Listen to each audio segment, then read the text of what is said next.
오후에는 전도서 3장 1절로 9절 우리말 성경 버전으로 한번 대독을 해 주시길 바라겠습니다. 모든 것에는 시기가 있고 하늘 아래 모든 일에는 목적에 따라 때가 있으니 태어날 때와 죽을 때가 있고 심을 때와 뿌리째 뽑을 때가 있고 죽일 때와 치료할 때가 있고 허물 때와 세울 때가 있고 울 때와 웃을 때가 있고 슬퍼할 때와 춤출 때가 있고 돌을 던질 때와 모을 때가 있고 품을 때와 멀리할 때가 있고 찾을 때와 포기할 때가 있고 간직할 때와 던져버릴 때가 있고 찢을 때와 꿰맬 때가 있고 잠잠할 때와 말할 때가 있고 사랑할 때와 미워할 때가 있고 전쟁의 때와 평화의 때가 있다. 사람이 열심히 일해서 얻는 것이 무엇인가? 아멘. 오늘 설교 제목, 오후 설교 제목 두 번 읽습니다. 시작. 하나님의 때와 사람의 때. 하나님의 때와 사람의 때. 잘 아시는 대로 보통 시간 개념 하면 카이로스, 크로노스 이런 시간 개념을 설명할 때 이런 용어를 많이 씁니다. 이 크로노스는 쉽게 설명하면 그냥 흐르는 시간입니다. 쉽게 우리가 시계를 볼 때 지금 몇 시다. 시간이 지나서 지금은 또 몇 시다.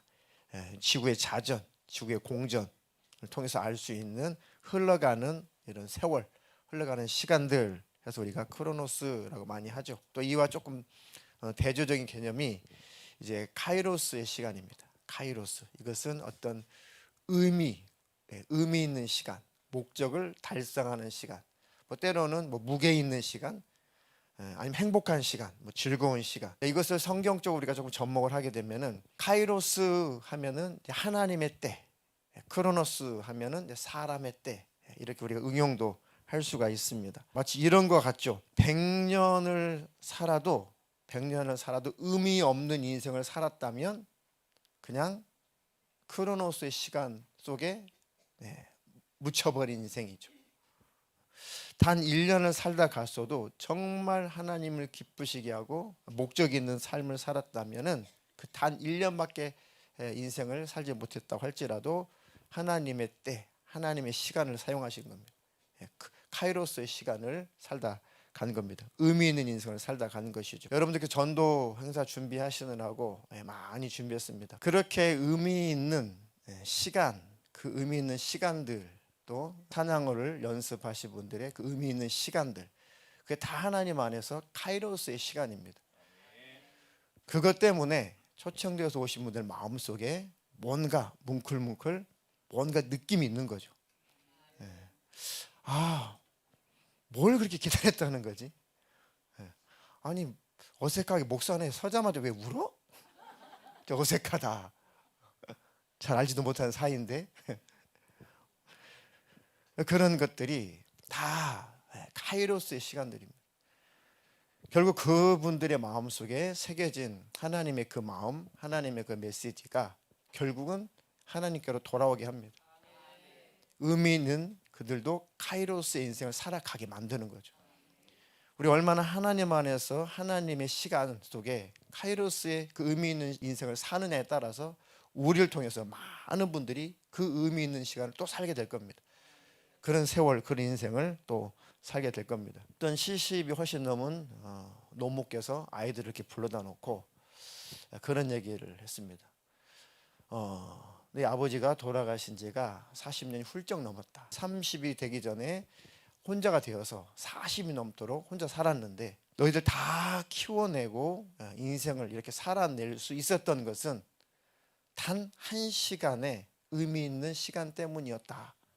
그러니까 자녀들이 덩그러져 가지고 그 어머니 쳐다봤죠. 네 아버지가 세상을 떠나기 전에 마지막 거동할 수 있을 때 여행을 한번 합시다 해서 여행을 갔는데 해변가에서 그 아버지가 내 손을 꼭 잡아주고 1시간 동안 한 번도 놓지 않고 꼭 잡아줬다. 그리고 나서 한 말이 있다.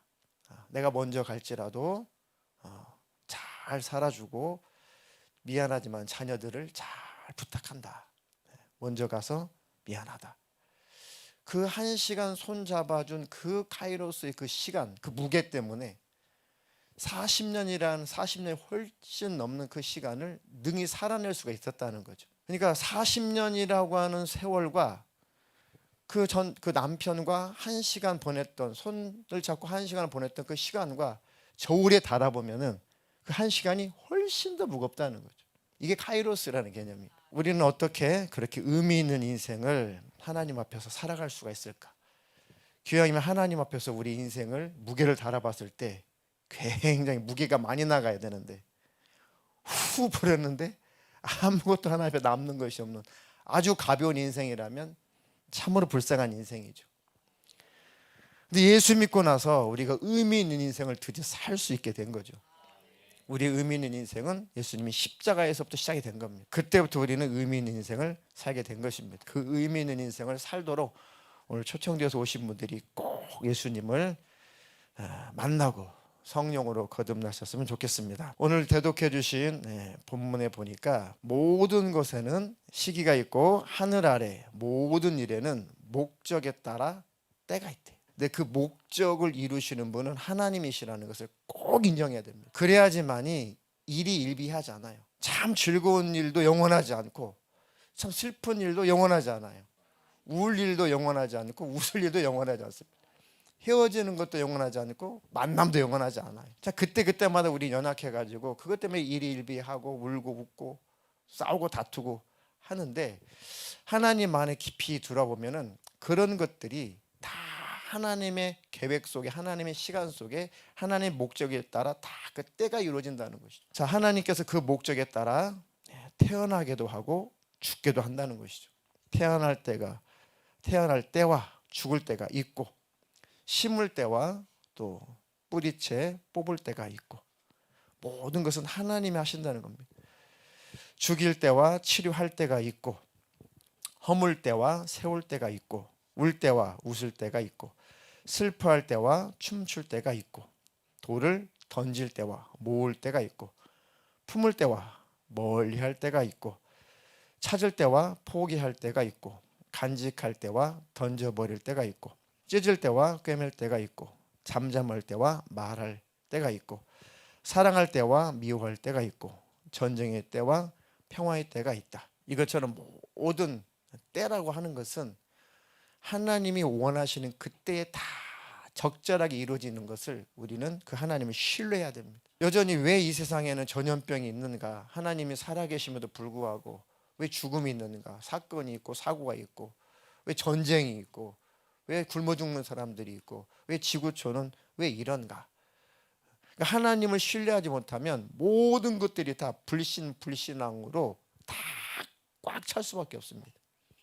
근데 하나님을 믿는다는 것은 하나님을 온전히 신뢰하는 겁니다. 왜요? 하나님 우리보다 영원히 지혜로우신 분이니까. 하나님을 알면 알수록 하나님을 신뢰하게 되고, 다 이해할 수 없지만 하나님을 다 이해해서 믿는다면은 아마 그건 어불성설일 겁니다. 근데 진짜 하나님의 가슴을 만나면, 머리로서가 하나님의 가슴을 만나면 신뢰하게 돼요. 그래, 하나님을 신뢰하자. 나에게 이런 일이 닥쳐왔을지라도 하나님을 신뢰해서 하나님께 한번 여쭤보자. 어려운 일이 있고 힘든 일이 있을 때 하나님, 이런 일들이 하나님 실수해서 일어난 일이 아닐 텐데 하나님을 신뢰합니다. 내게 가르쳐 주십시오. 나를 깨우쳐 주십시오. 그게 바로 하나님을 믿는 겁니다. 좋은 일이 있을 때, 행복한 일이 있을 때, 복 받을 때, 만사가 형통될 때만 우리 하나님을 믿는 것이 아니라 때로는 인생에 많은 어려운 일들과 고난이 찾아올 때도 진짜 하나님을 신뢰할 수 있어야 온전한 믿음인 거죠. 욥기를 계속 이렇게 큐티를 하면서 참 욥기 주제는 하나로 딱 떨어져서 설명할 수는 없죠. 정말 의인도 거룩한 자도 죄가 없는 자도 정말 고난 속에 들어갈 수가 있는가? 보통 우리는 원인이 있으니까 결과가 있는 거야. 인과응보라고 하죠. 이게 인과율입니다. 그것만 늘 따져요. 성경이 또 그렇게 보이기도 합니다. 율법을 보면 그렇게 보이기도 해요. 근데 영적인 세계 속에서, 하나님의 세계 속에서는 꼭 그렇진 않아요. 잘하고 있지만 연단할 때가 있는 겁니다. 잘하고 있지만 더 깨우쳐 주기를 원하시는 때가 있습니다. 그러니까 그 하나님을 성경을 통해서 신뢰하도록 우리에게 성경을 주신 겁니다. 사단이 욥을 치도록, 자식을 10자녀를 한 날 다 죽게 내버려두도록, 그 모든 재산들이 다 도적맞아서 다 뺏기도록 하나님께서 사단에게 그걸 허락해 하셨단 말이죠. 도대체 영적인 세계를 모르면 누가 그것을 이해할 수가 있겠습니까? 욥도 굉장히 헤매죠. 나 정말 하나님 앞에 완전하진 않은데, 완벽하진 않은데 내가 이런 일을 당할 만큼은 내가 잘못한 것은 없는데 도대체 왜 그럴까?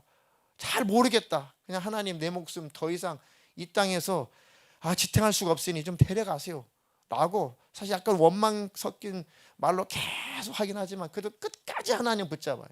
끝까지 하나님 원망하지 않습니다. 끝까지 하나님을 신뢰해요. 근데 세 친구는 그 고통 가운데, 아니 자식 10자녀가 다 한날에 죽었어요. 무슨 말로 그게 이게 위로가 돼요? 한날에 모든 재산 다 날라갔어요. 얼마 있다가 목숨만 겨우 붙어 있을 만큼 온몸이 병들어 가지고 그냥 시름시름 안 와요. 성경에 보니까 구더기가 자기에 덮여 있대. 온몸이 약창이 나고 고름이 나고 진물이 질질 나니까 그 파리들이 나와가지고 거기다가 알을 까가지고 구더기가 부화가 돼가지고 알이 부화돼 구더기가 아주 온몸에 가득하다는 그 표현을 자기 몸에 구더기가 덮였다는 거죠. 그만큼 이 조각돌을 가지고 계속 피가 나도록 긁어도 시원하지 않는 그 고통 속에 욥이 처해 있는데 세 친구는 와가지고 그걸 보고 기가 막히게 하죠. 근데 이 세 친구는 계속해서 이 욥을 힐난합니다. 왜요? 자기가 가지고 있는 이 고정관념 때문에 그렇습니다. 네가 뭔가 잘못한 것이 있으니까 이렇지. 대부분 그렇긴 해요. 성경 보면은. 근데 다 그렇진 않다는 겁니다. 그러니까 인간이 너무 영적으로 무식한 거죠. 네가 이런 엄청난 고난을 당하는 것은 이 엄청난 고난을 당할 만큼 사람은 모르지만 하나님 앞에 네가 뭔가 깊은 잘못이 있을 거야. 큰 죄가 있을 거야. 우리는 속일 수 있지만 하나님은 못 속여. 그러니까 제발 하나님 앞에 제발 더 뜨거운 회개 좀 해라. 그러니까 욥은 거기다 늘 항변하죠.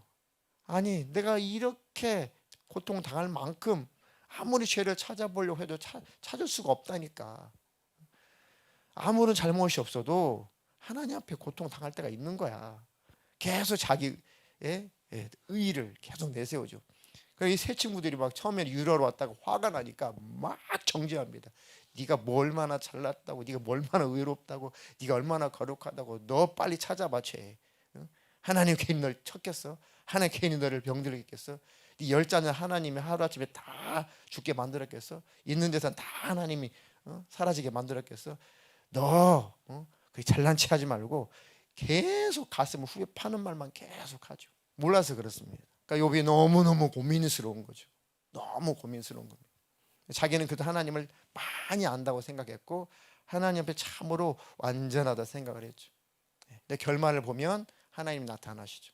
너희들이 무엇을 아니? 너희들이 나의 때를 아냐? 내 계획을 아냐? 내가 너희들이 허락한 모든 것들의 의미를 아냐? 내가 삼라만상 천지만물 모든 걸 창조한 그 지혜로 만들었는데 그 지혜를 너희들이 다 아냐? 그 좁은 머리로 하나님을 다 이해하려고 했던 것들, 그 욥을 막 정죄했던 그 친구들 다 하나님께서 막 책망을 하시죠. 자, 이것처럼 우리가 하나님을 다 이해하고 다 알아서 믿는 믿음은, 그런 믿음은 없습니다. 어떻게 하나님 다 알고 믿겠어요? 근데 하나님의 가슴을 만나보면 그 하나님을 신뢰하게 돼요. 그 하나님을 그만큼 신뢰하기까지 그 믿음을 하나님 우리에게 부어 주시옵소서. 그 성숙한 믿음을 우리에게 부어 주시옵소서. 그래서 모든 일들은, 인생에 일어난 일들은 다 하나님의 그 때가 있다. 그것을 인정한다면 어떤 슬픈 일이 있을 때, 불행한 일이 있을지라도 절대 하나님께 등을 돌리지 마라. 절대 하나님을 원망하지 마라. 오히려 하나님을 인정하고 믿고 신뢰해서 그 하나님 앞에 더 가까이 가라. 그는 온전한 믿음이 말세를 살아가는 그 믿음입니다. 마지막 때가 되면 될수록 예수님이 오실 날이 가까우면 가까울수록 정말 말도 안 되는 사건들, 말도 안 되는 세상이 계속해서 우리에게 찾아올 겁니다. 그때마다 하나님을 온전히 신뢰할 만한 믿음이 없다면 우리도 무너지고 또 넘어지고 또 우리는 등을 돌릴 겁니다. 그렇지 않는 믿음이 있기를 주님의 이름으로 축복합니다. 그 뒤로 10절, 11절도 한번 대독해 주시겠습니다. 내가 보니 그것은 하나님께서 사람들에게 주신 고통이었다. 하나님은 모든 것을 그분의 때에 아름답게 만드시고 사람들의 마음속에 영원을 사모하는 마음을 주셨다. 그러나 하나님께서 하시는 일의 처음과 끝을 다 알지는 못하게 하셨다. 9절에는 사람이 열심히 일해서 얻은 것이 무엇인가? 이렇게 끝나죠. 그래서 답을 하죠. 전도자가 내가 보니까 열심히 일해서 우리가 얻은 게 뭐지? 했는데 10절에는 내가 보니까 그것은 하나님께서 사람들에게 주신 고통이었다. 열심히 인생을 살고 열심히 삶을 사는 그 삶이 결국은 고통이다. 그러면서 하나님은 모든 것을 그분의 때에 아름답게 만드시고 모든 슬픈 일도 즐거운 일들도 하나님께서 다 그때를 만드셨대요. 그러면서 사람의 유한한 것, 하나님 앞에서 겸손을 배우라는 거죠. 하나님이 하시는 처음과 끝을 인간은 다 알지 못해요. 알 수 없게도 만드셨지만 알 수도 없습니다. 그것을 통해서 야, 우리 인생은 아무것도 아니구나. 영원하신 그 하나님, 그 하나님만이 유일하신 우리에게 복을 주시는 분이시고 영생을 주시는 분이시구나. 그래서 결국은 인생을 살고 고난을 당하고 당할수록 사람은 영원한 것을 사모하게 돼 있다는 거예요. 열심히 일을 하고 열심히 돈 벌고 열심히 공부하고 열심히 지위를 쌓고 했는데 그렇게 열심히 살았는데 남은 게 뭐지? 고난밖에 없네. 수고와 슬픔밖에 없네. 라는 결론 속에 하나님을 더듬어 찾게 하셨다는 거죠. 에덴에서 살지 못하도록 타락한 아담과 하와를 에덴에서 여전히 살지 않도록 에덴에서 쫓아낸 것은 그것은 사랑이고 그것은 하나님 주신 복입니다. 야, 하나님을 떠난 대가, 하나님을 배신한 대가, 하나님을 떠나버린 대가가, 배반한 대가가 이렇게 참혹하구나. 이렇게 힘든 거구나. 하나님의 가슴을 찢는 것은 정말 큰 죄악이구나. 하나님을 떠나서 내가 아무것도 아니구나. 그게 인생이잖아요. 그렇게 열심히 인생 살아봐라. 나 없이 한번 열심히 살아봐라. 아이고, 하나님 열심히 살긴 살아냈는데 남는 것은 고난과 슬픔, 고통이네요. 그러면서 하나님, 이렇게 끝난 인생인가요? 이렇게 무의미하게 끝난 인생인가요? 아니, 하나님 나라가 있다. 아니, 내가 있다. 그 사람의 마음속에 영원을 사모하는 마음을 주셨다. 그게 11절입니다. 자, 그렇게 하나님께서 모든 인생 속에 모든 것을 우리에게 허락하신 것은 하나님을 경외하게 하시려는 겁니다. 처음과 끝을 다 알 수 없게 만드신 것도 그 하나님을 붙잡게 하려고 하시는 겁니다. 그 하나님을 신뢰하시기를 주님의 이름으로 축복합니다. 자, 그 뒤에 11절, 12절, 13절도 마저 읽겠습니다. 그저 사람은 기쁘게 살면서 선을 행하는 것보다 더 나은 것이 없다. 또 사람이라면 먹고 마시고 하는 일이 잘 되기를 바라는데 이것이야말로 하나님이 주시는 선물이다. 깨달은 거죠. 전도자가. 맞습니다. 그저 사람은 기쁘게 살면서 선을 행하는 것보다 더 나은 것은 없다. 아청받은 살아가는데 그렇게 살 것이 아니라 하루하루 주님과 함께 동행하며 사는 것이 제일 기쁜 거구나. 제일 행복한 거구나. 저 천성을 향해서 하나님이 기뻐하신 뜻을 이루며 삶을 살아가야겠다. 그런 카이로스의 삶을 살아가야겠다. 3장의 22절이 이제 마지막 결론입니다. 22절만 읽겠습니다. 이렇듯 사람이 기쁘게 자기 일을 하는 것보다 더 나은 것이 없음을 내가 알았다. 그것이 그가 받은 몫이기 때문이다. 그가 죽은 뒤에 무슨 일이 일어나는지 알고 싶다고. 누가 그를 다시 데려올 수 있겠는가? 네, 이렇듯 사람이 기쁘게 자기 일을 하는 것보다 더 나은 것이 없음을 내가 알았다. 네. 예수님 안에서, 우리 하나님 안에서 우리에게 주어진 일들, 그것이 바로 신앙생활이고 또 각각의 직분이고 집안에서 가정에서 해야 될 역할들이고 하나님께 우리에게 주신 그런 인생, 하나님 허락하신 모든 삶, 하나님께 허락하신 모든 사람과의 관계, 대인 관계, 하나님께 주신 그런 모든 직분들, 이 모든 일들을 하나님 안에서 기쁘게 자기 일을 하는 것, 이것이 최고다. 그것이 그가 받은 몫이기 때문이다. 우리에게 주어진 인생을 하나님과 함께 잘 성실하게 살아내면 그만인 겁니다. 그가 죽은 뒤에 무슨 일이 일어나는지 알고 싶다고 누가 그를 다시 데려올 수가 있겠냐. 죽으면 다시는 이 땅의 삶은 살 수 없다.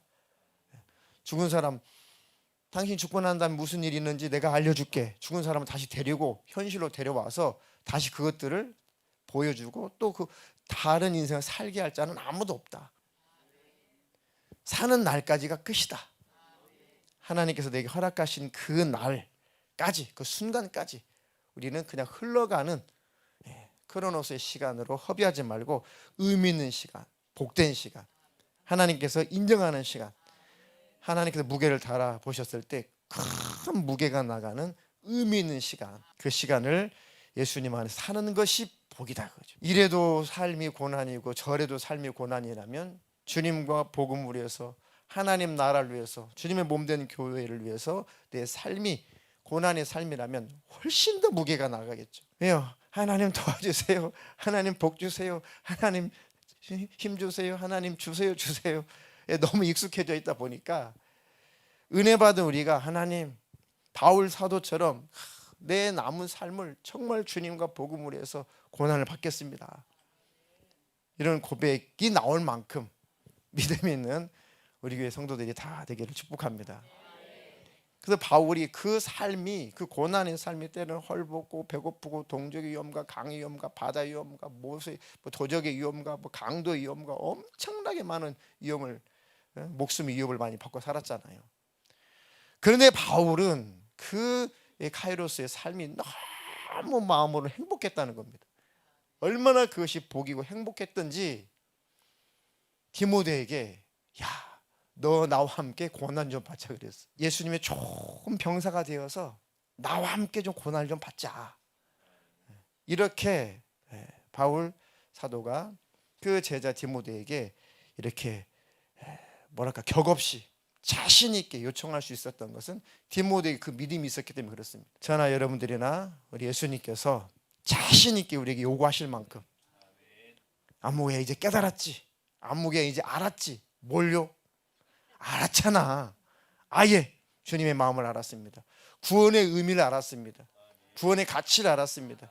내가 받은 구원이 얼마나 큰 구원인지 내가 그 의미를, 가치를 저는 깨달았습니다. 그래, 정말? 그 정말이죠. 그렇구나. 네가 내 사랑을 알았다고? 그럼요, 다 알았죠. 정말 네가 나 사랑해? 그럼 주님 사랑하죠. 요한의 아들 시몬아, 네가 진짜 나 사랑하냐? 전혀 사랑하고 말고요. 그러면 내 어린 양을 치라, 먹이라. 내 양을 치라, 내 양을 먹이라. 그렇게 우리 주님이 우리에게 요구할 만큼 우리 안에 믿음 있기를 축복합니다. 안무개야, 이제 나와 함께 고난을 받자. 하나님은 고난을 가해서 그 일을 하게 하지 않아요. 그 고난의 장소로 가게 하십니다.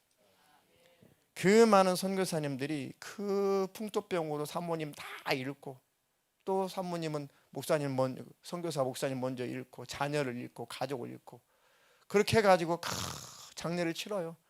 그 잠깐 안식년으로 1년, 길면 한 3년, 짧으면 한 6개월 고국으로 돌아와서 다시 재충전을 합니다. 그런데 다시 그곳으로 또 돌아가요. 그 아픔을 겪은 분들은 100% 다시 돌아갑니다. 평안하고 아무 일이 없었던 분들에 비해서 오히려 고난을 겪었던 선교사님들은 그 땅으로 다시 돌아갑니다. 하나님께서 마음속에 주신 의미가 있어서 그래요. 하나님은 절대 쥐어짜서 하나님 일에 동참하게 하지 않습니다. 동참할 수밖에 없는 그 의미를 알게 하시고, 동참할 만한 에너지를 주시죠. 나는 어떤 은혜를 받았는가, 나는 어떤 구원을 받았는가, 내가 받은 구원은 얼마나 큰 구원인가를 성령으로 깨닫게 해주셔가지고 스스로가 그 고난의 장소로 가게 합니다. 신학교를 누가 가요 요새. 근데 일부러 그 길을 간다니까요. 저도 그전에는 절대 가지 마라, 하지 마라. 하나님 보시니까 할 수 없었어요. 근데 하나님 마음도 다 보시죠.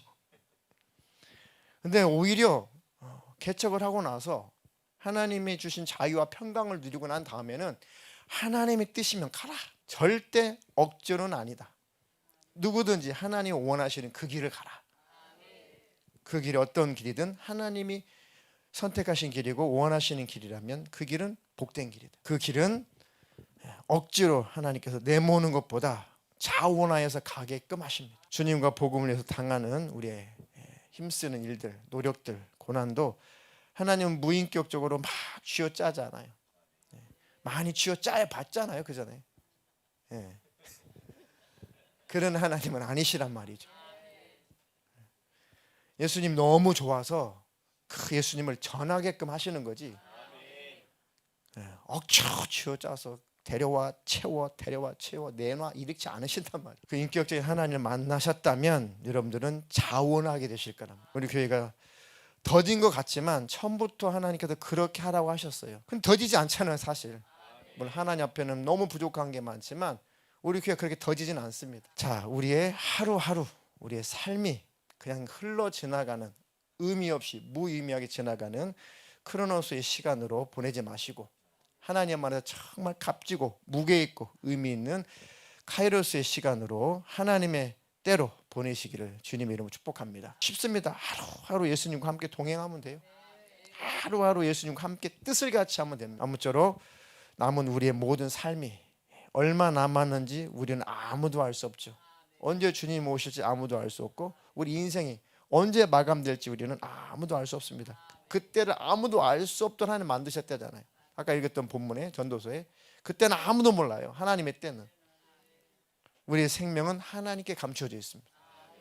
그분이 주인이시죠.